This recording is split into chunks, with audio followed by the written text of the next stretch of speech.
Welcome back to our series on predator-prey relationships. In prior videos, we looked at two seminal mathematical models that predicted how prey and predator population densities varied in relation to one another.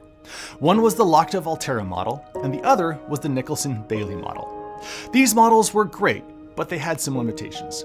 For example, Lotka-Volterra assumed that predators could find and consume prey at a fixed rate, ignoring things like predator satiation or the prey handling time. Nicholson-Bailey predicted an unstable model that often led to extinction scenarios, but it too lacked a functional response to describe how predation rates varied with respect to prey density.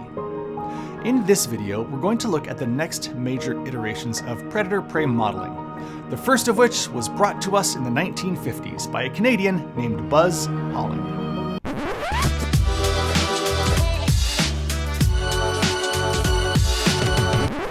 Okay, so Crawford Stanley Buzz Holling was actually born in New York, but he moved to Canada as a young child and was raised in Northern Ontario. He then went on to study ecology at the University of Toronto and later at the University of British Columbia. Holling recognized that the existing models of predator-prey relationships at the time, in the 1950s, had some drawbacks, particularly their overly simplistic assumptions and sometimes unrealistic predictions. So he sought to better explain something that he called the functional response of predators to prey. Essentially, how a predator's rate of prey consumption changes with prey density. In his model, he considered critical factors like the handling time of predators, which is the time that predators spend eating and digesting prey, and the predator satiation, which is basically the idea that predators have a limited capacity to consume prey because they get full. So here's what he did. He actually ran some simulations. He used a human predator, which was a blindfolded person, who he tasked with finding and removing small sandpaper discs randomly scattered across a 9-foot-long table in a fixed period of time. By adjusting the number of discs on the table, Holling was actually able to simulate different prey densities, and he then observed how the predator's performance changed. This led to the development of something that Holling called the disc equation, which eventually incorporated three types of functional responses. A type 1 response, which is a simple linear relationship. A type 2 response, which is a decelerating curve that accounts for handling time and predator limits. And a type 3 response, which is a sigmoidal curve reflecting prey switching and reduced predation at low prey densities. Here are the key features or assumptions of really his most central model. First, predators have a fixed amount of time that they can spend handling and processing prey. Second, the amount of time that they spend searching for prey can vary. When prey is super abundant, time spent searching for prey is pretty minimal. Prey are everywhere. It's like shooting fish in a barrel or something like that. Who shoots fish in a barrel? Anyway, in these conditions, predator time is mostly spent on prey processing. Thirdly, on the flip side, of course, when prey is really scarce, the time spent searching for prey dramatically increases. So in this case, predator time is mostly taken up by hunting. So how can we account for all of that in a single equation? Let's start by introducing the variables. FR is the intake rate of prey, or the predator consumption rate.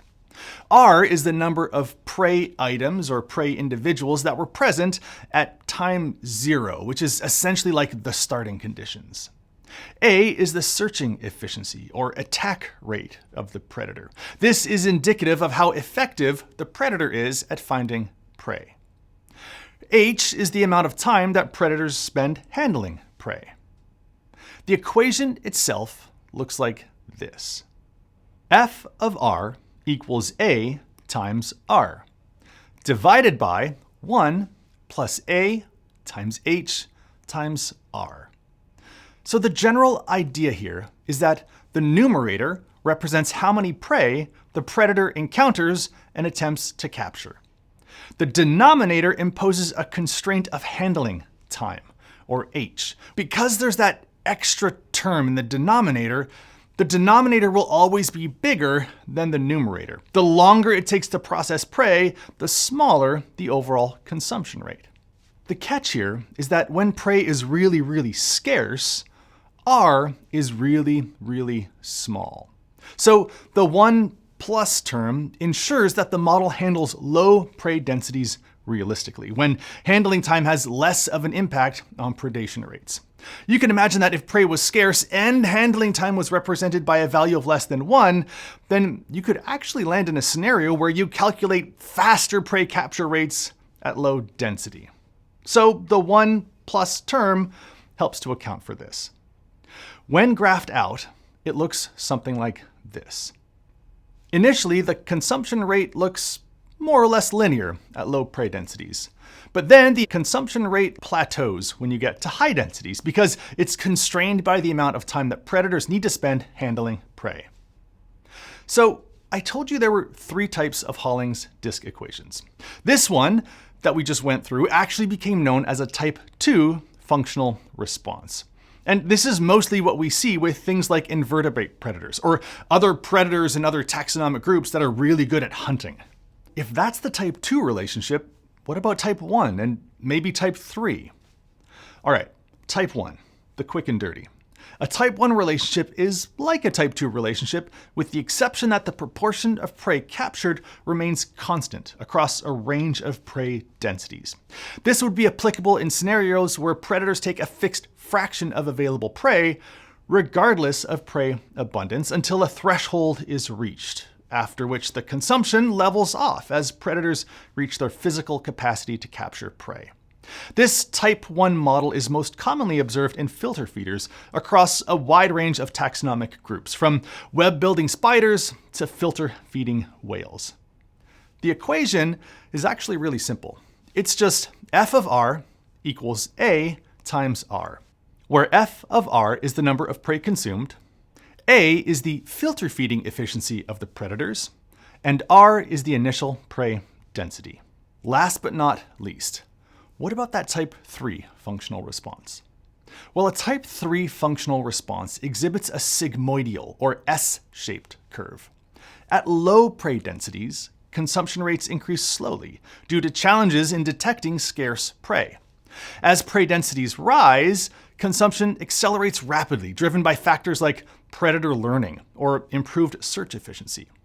But eventually, consumption plateaus at high prey densities because even in scenarios where prey is super abundant, consumption will ultimately be limited by handling time, just as we adjusted for with the type 2 equation. For type 3, the equation is as follows. F of r equals a times r squared divided by 1 plus a h times r squared. This looks pretty darn close to the type 2 equation, with the exception of these little squared terms. Well, squaring r serves to reduce the initial impact of very low prey densities. If you square a value that's less than 1, you get even a smaller value. This makes that 1 plus term in the denominator even more important, effectively accounting for the fixed handling time and assuring that predation rates remain low when prey are scarce. However, as prey density begins to increase, the predator's consumption rate becomes much more sensitive to those changes in prey density, creating the characteristic S-shaped curve that distinguishes type 3 from type 2. When would we see this type 3 relationship in the real world? Well, it occurs when prey are difficult to find or catch at low densities, like maybe the prey are hiding in refuges, or the predators lack familiarity with hunting them. As the prey density increases, maybe the predator learned to hunt them more effectively, or maybe they switch from other prey types to focus predominantly on this now abundant species. This causes an accelerating of predation rates at that intermediate density of prey. Eventually, of course, the predation levels off at high densities of prey due to the predator's satiation or time constraints or handling time, ultimately creating that characteristic S-shaped curve. For example, ladybugs feeding on aphids might exhibit low predation rates when aphid populations are sparse, as the aphids are harder to find or scattered across many plants. As aphid numbers increase, the ladybugs focus more on them, leading to faster predation rates. Or this type 3 relationship might be evident with some birds that prey on cryptic caterpillar species. Initially, at scarce prey densities, the birds might struggle to locate a few caterpillars hidden amongst the leaves. But as prey densities rise, they become easier to detect. And then at very high prey levels, predation eventually levels off due to predator satiation and handling time. So that's the Holling's disk equation and the three functional responses that come from it. Following this, there were a myriad of models that were developed, each addressing specific limitations of earlier approaches and introducing new complexities to better reflect real-world predator-prey interactions. For example, there was the Hassel-Varley model in the late 1960s that incorporated density dependence in predator efficiency, introducing the concept of predator aggregation. This adjustment highlighted how predators can concentrate their efforts where prey are abundant. Following this, there were meta-population models from the late 1960s and early 1970s that incorporated spatial heterogeneity by modeling predator and prey populations across fragmented habitats and patches. These models recognize that while local extinctions may occur in some patches, populations can persist regionally through recolonization from nearby patches. So they have a stabilizing mechanism that was absent in many of the prior models. You then have something like the Beddington-DeAngelis functional response model, again from the 1970s, that integrated handling time and predator competition into a single framework, allowing for more realistic representations for how saturation, that's predators maxing out on their consumption, and predator mutual interference, which is competition between predators, influence predation rates. This is really useful in systems with high predator densities, where predator interference can significantly reduce overall predator efficiency.